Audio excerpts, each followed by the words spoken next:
Never should a fellow human being have to feel insecure, terrified for being who they are.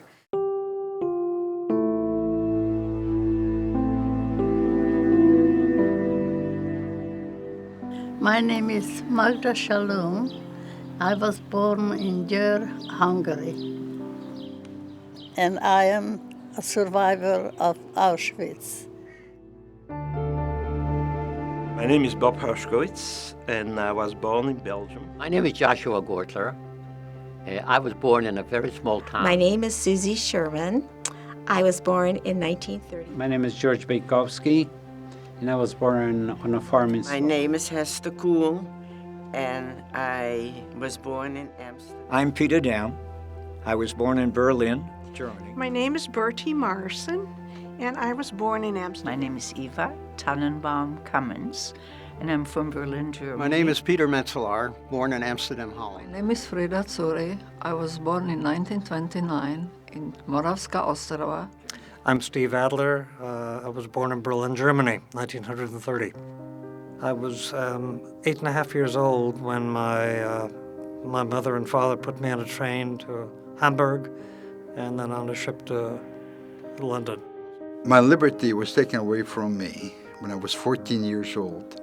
I went into hiding up in the attic, which I spent 18 months.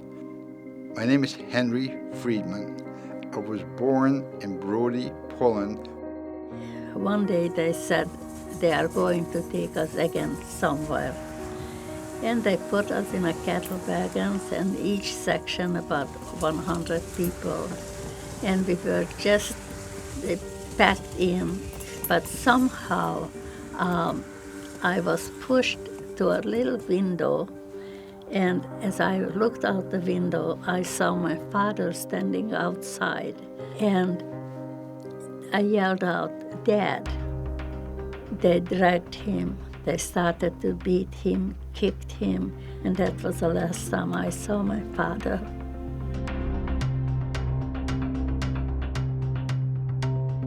Hate, prejudice, bullying, intimidation, scapegoating. All fueled the Holocaust, and all are with us still.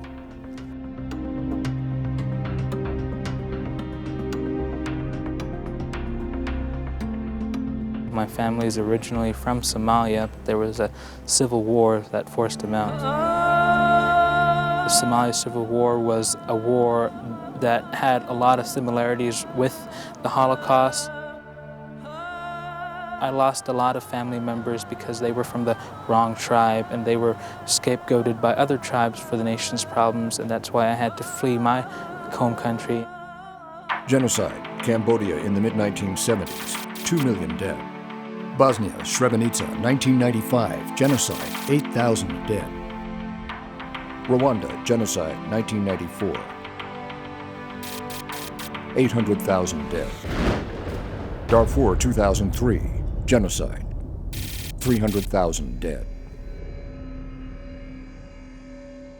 Germany, 1933.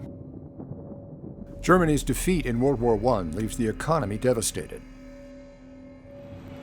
Adolf Hitler and the National Socialist Party take office, vowing to restore German power and prestige. The party looks for scapegoats, blaming Jews, communists, and intellectuals for the country's problems.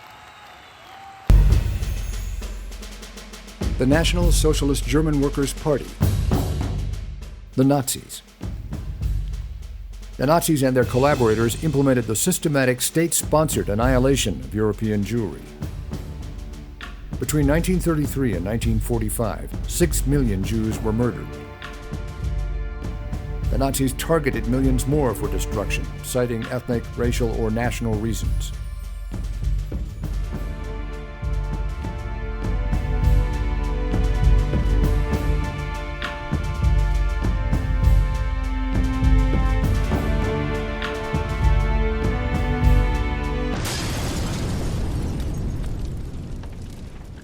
Kristallnacht started on the evening of the 9th of November, 1938. I went to school in the morning with my brother, but we were immediately sent home. There was a man in our living room with my dad. He took him away. He was gone for 6 weeks. I didn't know where he was. He came back on the 23rd of December, 38, beaten up, smelling terribly. He was a mess, shaved head, no hair on his head. It was Sachsenhausen, north of Berlin. My family on my mother's side had lived in Germany for many generations. I have one photograph showing my mother as a baby, her mother, her grandmother, and her great-grandmother. So we were German. Brody was quite a Jewish town. Before the Second World War, about half of the population was Jewish. It had a huge synagogue, took a whole block. And I remember, like Friday night or Saturday, walking to the synagogue, you could hear the choir in a distance.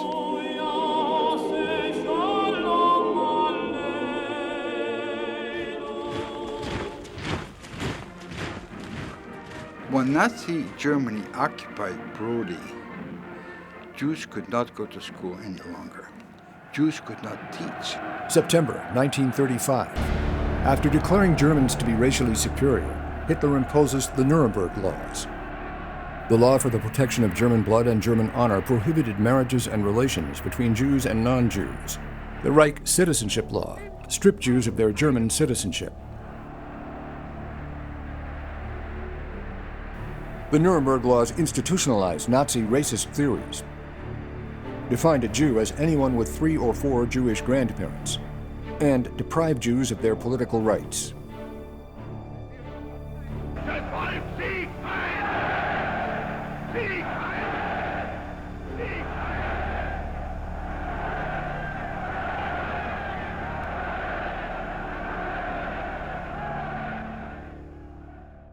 My dream was to go to college and become a kindergarten teacher, but it was impossible.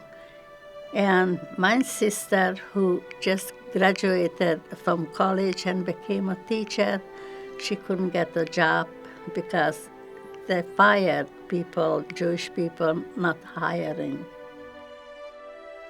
With few exceptions, countries closed their borders to Jews trying to flee Germany. In 1938, Great Britain offered to accept 10,000 Jewish children from Nazi-occupied countries.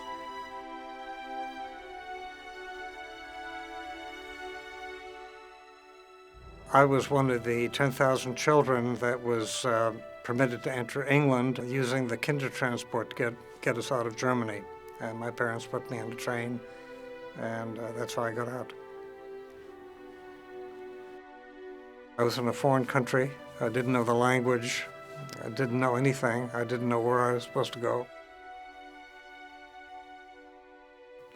Approximately in May of 1942, the Germans started ordering Jews to move in to a special part of Brody, which would be called the ghetto.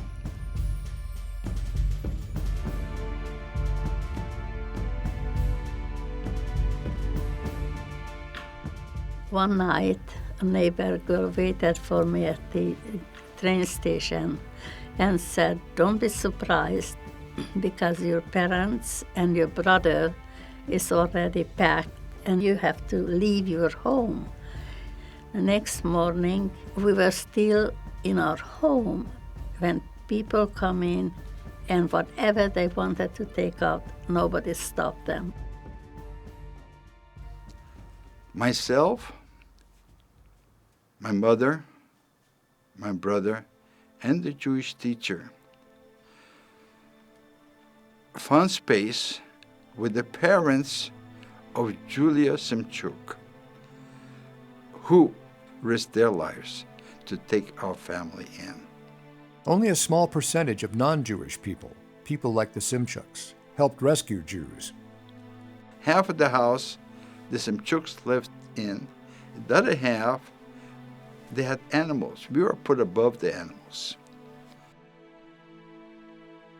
When morning came we found ourselves in complete darkness because we were surrounded by hay, and our space was about the size of a queen-size bed. And all I would be able to do in this space is either lay down or sit up, because there was not enough room for me to stand up. Little did I know at that time that I will have to spend 18 months in this space without ever raising my voice, because all I could do is whisper. I had an opportunity to hide in a small village where nobody knew that I was Jewish, but I couldn't leave my mother because always was said that we are going to be taken away to work somewhere, and I knew that my mother needs me. Therefore, I did not hide. And after a few days, I got used to the darkness. I noticed a nut in the paneling, and I had a little knife. I started working on it, and after a few days, I got an opening about the size of a silver dollar. And that opening gave me a view of the outside, and I could see boys playing football, screaming, laughing. Many Jews fought back with acts of defiance, from observing religious tradition to creating rescue networks and, when possible, all-out armed resistance. One day they said they are going to take us again somewhere. And they put us in a cattle wagons. After traveling night and days, finally we arrived someplace and we can get out of the train and breathe some fresh air. We had to stand right away, 5 in a row, and then they yelled out, separate the woman and separate the man. And at that point, they took my brother away. And my mother was devastated that they are taking the son away. By that time, my mother was very, very weak already. So he sent my mother on his left and me on the right. And I ran after my mother again, and they pulled me back, and they said, she will go to shower, I will go to shower, and we're gonna be together again. So I hugged my mother, and I kissed her, and I said, Mom, I'll see you later. But of course, I have never seen my mother again.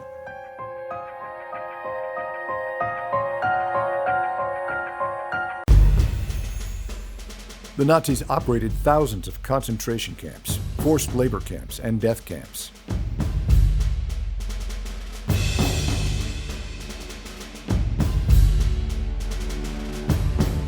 The largest was Auschwitz-Birkenau.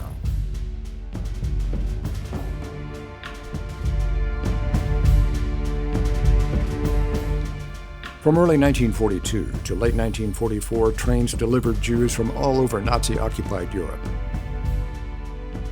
to the gas chambers and ovens of Auschwitz.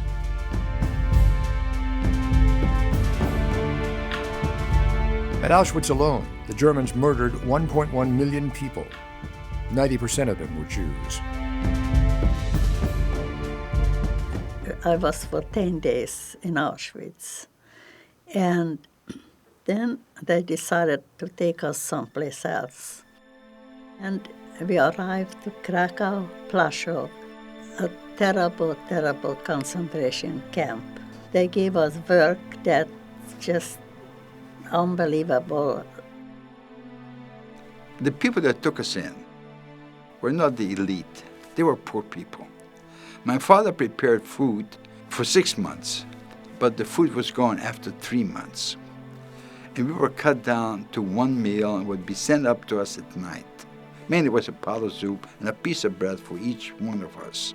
The lady never had to wash the pot because I had the privilege to lick every little drop of food that was still left in that pot, because by that time I was so hungry. March 14, 1944, when we were liberated, by that time we were skeletons. I weighed about 40 kilos, which is about 80 pounds or something. Out of about 9,000 Jews that lived in the city of Brody, we were less than 100 of us that survived.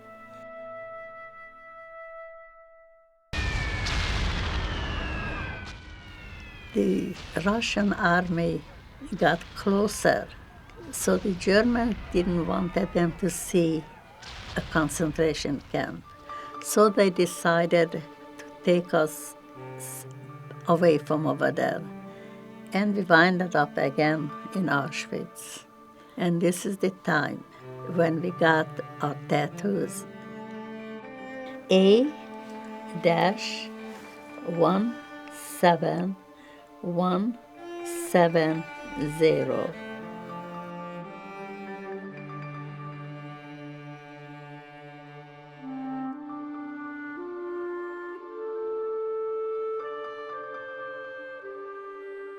There are two reasons why I do this.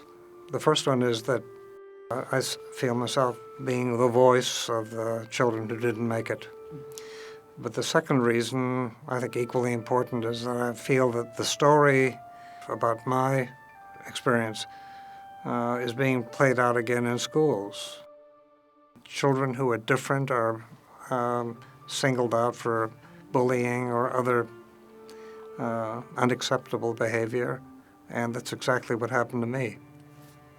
The Holocaust is an important lesson to learn to avoid other discrimination of other human beings. I first started learning about the Holocaust in the 5th grade. I really started understanding that the Holocaust was a systematic annihilation of an entire people. It didn't just happen because one person. It took time to organize the liquidation of 6 million Jews. Genocide means the deliberate and systematic extermination of a national, racial, or cultural group.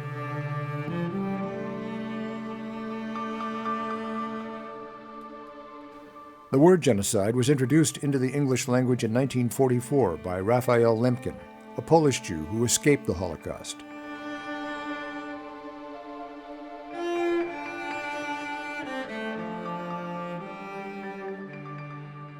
This is why it's so important for future generations to learn about the Holocaust. And that's the reason why I tell the story, because I believe one person can make a difference.